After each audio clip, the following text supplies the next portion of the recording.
Aleksandr is going to talk to us about ROVs. Thank you. I'm Alec Davis. I'm a senior tech at Region 9 Allegheny office, and I run our ROV for our office and our region. I have it up here if you want to take a look at it after, before I forget. I have the controller and the ROV itself. It's very interesting to look at sometimes. But I'll be talking about the use of underwater ROVs and fisheries research and sampling. ROV stands for Remotely Operated Vehicle.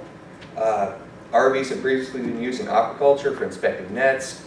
They've been used in Division of Law Enforcement. I've talked to people from Albany about that with underwater recoveries. People go over a bridge and they ditch a handgun, or oh, somebody's got to go down and get it.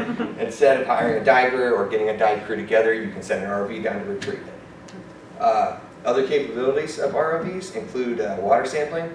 Different ROVs have different attachments that you can get to do different sampling methods. They have a laser measuring tool, a grabber arm, all sorts of other things like that. This is our drone, or our ROV itself. Drone and ROV, interchangeable. Sounds professional to say ROV, but it's not bad. It gets the job done. We have certainly got our money's worth for it. It is a very inexpensive tool to use for research and sampling, and we've used it for multiple different projects. Oh wait, that's it.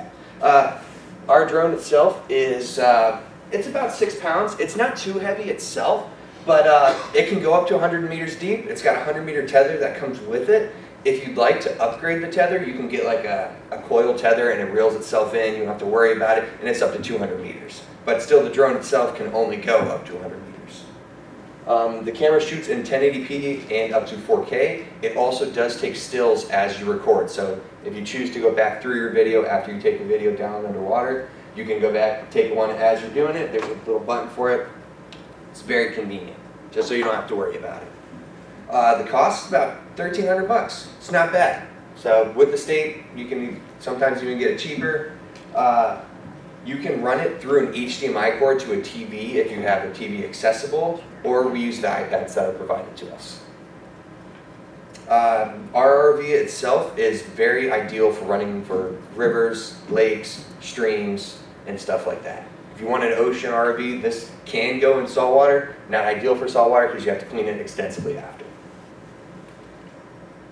What I've used it for so far this year is finding lost acoustic receivers, checking sampling gear net sets, viewing spawning shoals on Lake Erie prior, during, and after habitat improvement projects, and a Cisco restoration project on Lake Erie. So first, there are currently 2 lost acoustic receivers at the bottom of Buffalo Harbor that were used a couple years ago for muskie acoustic telemetry, and one of them was actually found with the drone. So we found a $4,000 receiver with our $1,300 drone, and you can see it here down at the bottom, and it's just sitting there. But so we got to still go down and recover it. I think I've mentioned before that it can have a grabber arm attachment. I find myself that that'd be a pretty neat attachment. I've tried to persuade higher ups to let us get it, but it's a little pricey. But it could be worth it for something like this, I think. Inspecting sampling gear net sets. So on Chautauqua Lake, we do muskie trap netting, and during one of our sets, there were no fish, no panfish, nothing in one of the trap nets, and it sits for 2 nights. So we went to the net after, didn't see anything, so we decided we're going to pull the net. And I decided, so we're not going to pull the net, let's send the drone down and take a look. And you can see here that there was a mess up in the net set where a leader line went over the float line and collapsed the throat, so no fish were actually able to get in the net. And as you can see here, I'll go around the front, and there's just no direct access for fish to passively swim into the net. So besides taking 2 hours out or an hour out of our day to completely pull the net, reset it and everything, we were able to send the drone down and save us quite a bit of time. Here you can really see it go in, and no direct access.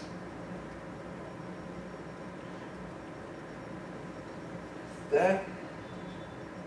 And our Lake Erie Habitat project, Pascal Wilkins from Dunkirk actually gave a project or presentation in the ballroom the other day about it.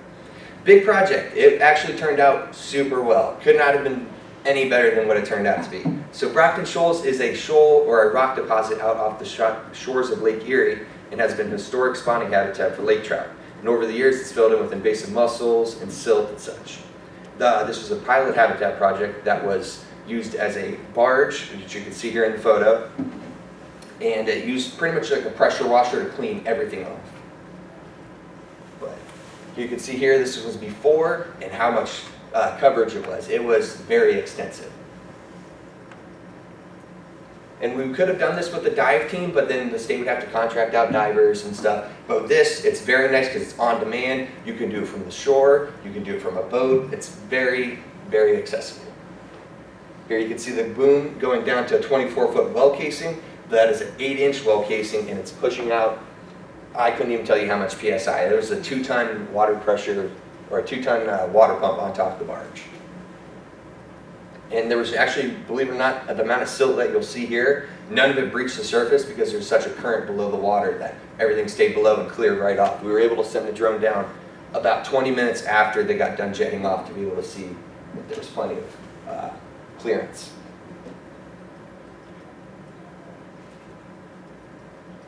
But it's very impressive once you see the after how much change it made. We were unable to go back out in November to be able to see if lake trout were using it. There was no days we were able to get out and see if, because of the weather, no days. But you can see like a lot of the goby actually came back in. As soon as like this was off, the amount of goby that we saw was unreal. There's somebody that gave a talk earlier about goby behavior, and they talked about like their activity and stuff. You can see, I think it's at the end of this video, at one point there were 100 of them on the screen. They absolutely loved the drone. Their behavior, there's the lights on it. I don't know what it is about the lights, but they freaking love it. Yeah. And you can see all the interstitial spaces that pressure jetting cleared out for everything. So ideally, lake trout will come in here soon and drop some eggs down and get some reproduction back going on the shoals. And here you can really see a good before, during, and after photo. And Cisco stock in Lake Erie. So Cisco were extirpated out of Lake Erie a long time ago. They were a good forage fish for everything ate them. But so recently we paired up and we stocked, I think, 5,000 Cisco into Lake Erie, and we had no idea what they would do. Lake trout also got stocked at the same time, and we were able to see with the drone, because this is about 5 miles offshore, and we were able to send the drone down 70 feet. As soon as the lake trout were stopped, we sent the drone down the bottom, and you could just see the lake trout swim. It's pitch black and everything like that. So it's pretty interesting to see. But Cisco, as soon as they were stocked, they grouped up and they schooled about 20 feet down right under the boat and stuff like that. They did not see any of them on the bottom. It was still just the lake trout down there. So it's interesting to see that. And you can see them just shooting right off the boat.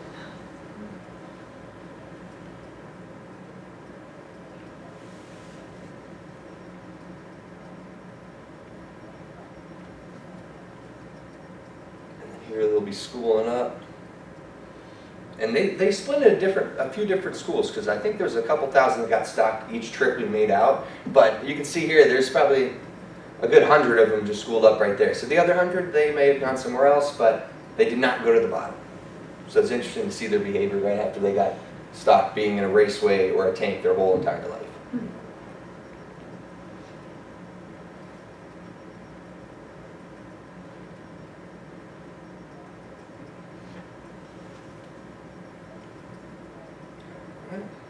And here, this is probably the best part.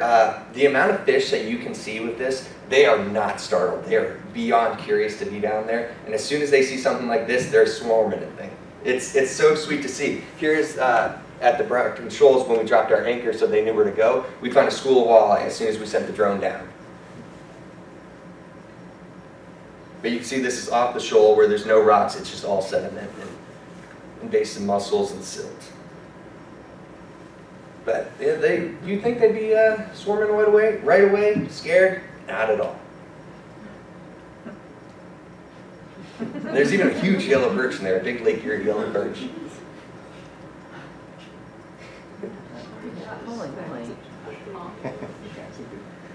And the smallmouth bass too, it's very impressive. They'll come right up to the whole camera and everything. But we've seen everything from carp, drum, walleye, perch. We've seen a little bit of everything. Here you can see this was a little more on the shoal, and this was before the jetting. There's still tons of fish swarming around and everything. I think in this video alone, there's 4 or 5 different species that you can see in here. There's drum, walleye, smallmouth, and obviously goby. There's a billion goby down there.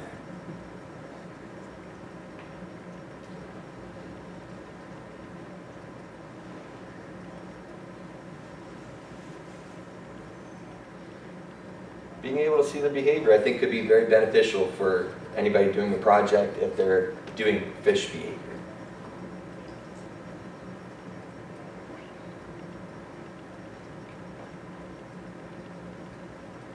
Oh, and this one actually might be my favorite. We actually sent this down in the Buffalo Harbor looking for the acoustic receivers, and we were able to see a muskie down there.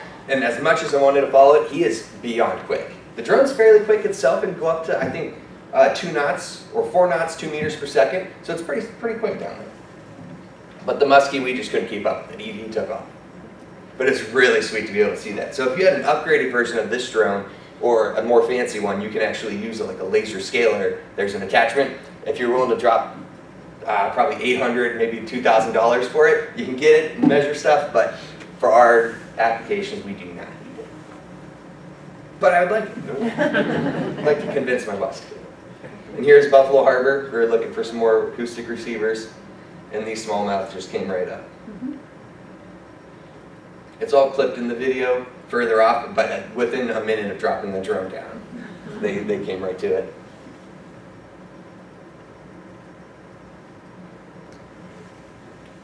In conclusion, this is a great tool for many different applications. I think just about anybody in this room could use it. It's very easy to use. It's user-friendly. I think if you get a more advanced model, it might have a little more bells and whistles, but ours, it's very affordable. You can do all this without hiring a diver. I know the DEC, we don't contract too many divers for stuff, so being able to use this from shore, from your boat, it's very accessible. It's on demand, so like I said, you need to go out that day. Oh, I can't, I gotta go hire a diver. I gotta wait for the contract to come back from Albany. No, you can just go out and do it yourself. Future uses for it, I think we're going to go out to, we've talked about going out on the ice to look at some habitat on Saratoga Lake before the weeds choke it up. And lastly, some limitations I have noticed with the drone is the battery life. It gets up to 3 hours. If you shoot in 4K, it's going to be a little bit less than that, but a whole day's work, you can get through it, but you're not setting it down there for 3 hours at a time. You're usually putting it down for 20 minutes, going to a new spot. And then water current, I have noticed. So when the drone swims itself, it banks on its turns. So we went outside the break wall in Buffalo Harbor to the mouth of the Niagara. I'm not sure if it was low battery or what, but as soon as this thing makes a turn, it catches the current and pushes it right back. But in still water, like a lake or a pond, very efficient, and it moves just as you want. And it tilts up, it has a trim, so you can look up, look down and stuff. It's very nice. The flashlight's super bright. It does come with the 64 gigabyte micro SD that comes in the top up here. So whenever you're done, you just offload that to your computer. It comes back quick and clean. And that'll be it. Is there any questions?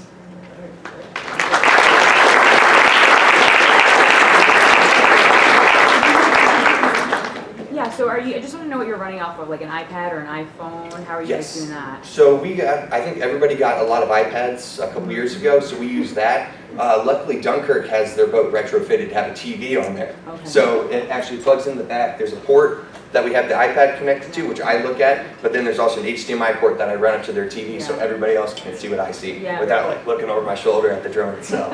No, very cool, thank you. How does it work with going through vegetation? Depending on how thick the vegetation is, it can clog up. I've noticed going on Cuba Lake, it can suck up some vegetation into here. But depending on what it is, how fast you're going, you could push through. So the videos were really good. I'm curious, what was your average visibility, and did you have any really bad murky days that you had to? There were a few days. So the reason I didn't include some of the lake trout videos because it's quite murky down there. And depending on if your visibility is good or not, the light can be beneficial. But when light is on, it does pick up more. Yes. So it looks like you're going light speed on Star Trek when you go through the bottom and 7 feet deep and you just see a fish barely past 5 and then you just see so much plankton and stuff in the water color.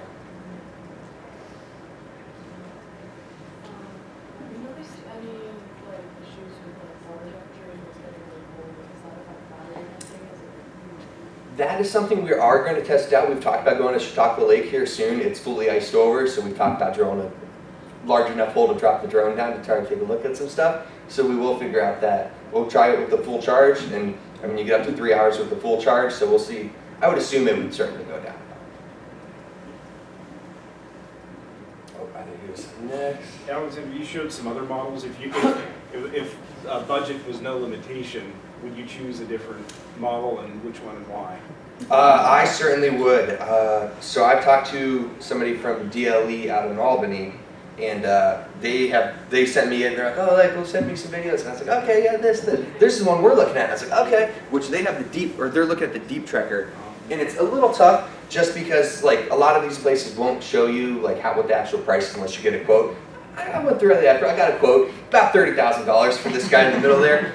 It does come with a water sampler, so you can go down to the bottom. It opens some jar, seals it. It comes with the GPS. This does not come with the GPS, so a little bit tough. When we did the Brockton Shoals, we're not exactly sure, other than like looking at a map, identifying where the drone is. So GPS would be very beneficial, but certainly the deep trekker, it is, and it comes with a replaceable battery. This one does not. This has an internal battery. So one more here. Now, you talked about the tether. Is that just safety so you don't lose it, or is that a communication cable? That is actually a communication cable. So the tether itself is really beneficial because we have gotten it stuck on the boom of that excavator when we went down, but it's connected through a tether. If you do go, I believe the next model below is Bluetooth. I don't know how it works, to be honest with you, because it doesn't really make sense how it's going to Bluetooth through the water, Right. but this, it does require the tether to go through, and it is safety and communication. Right. Any other questions? Do you need a permit? No permit. Anybody can buy this, anybody can use it.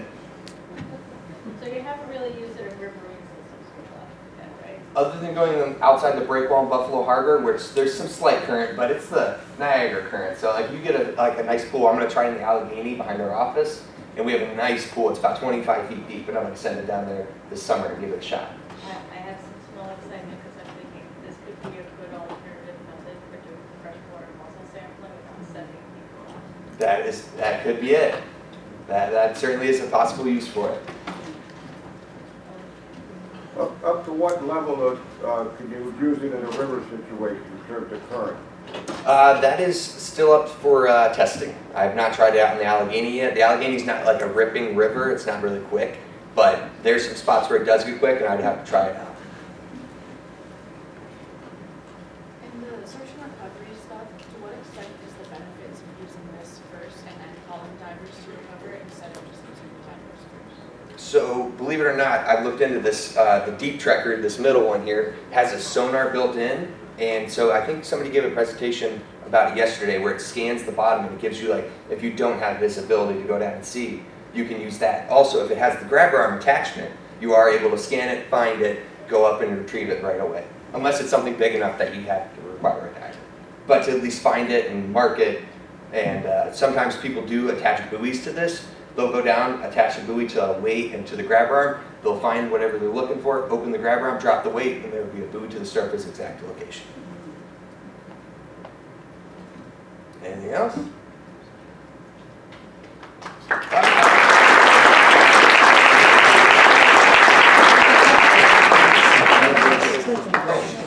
One more thing. Audrey did give a shout out. If I do have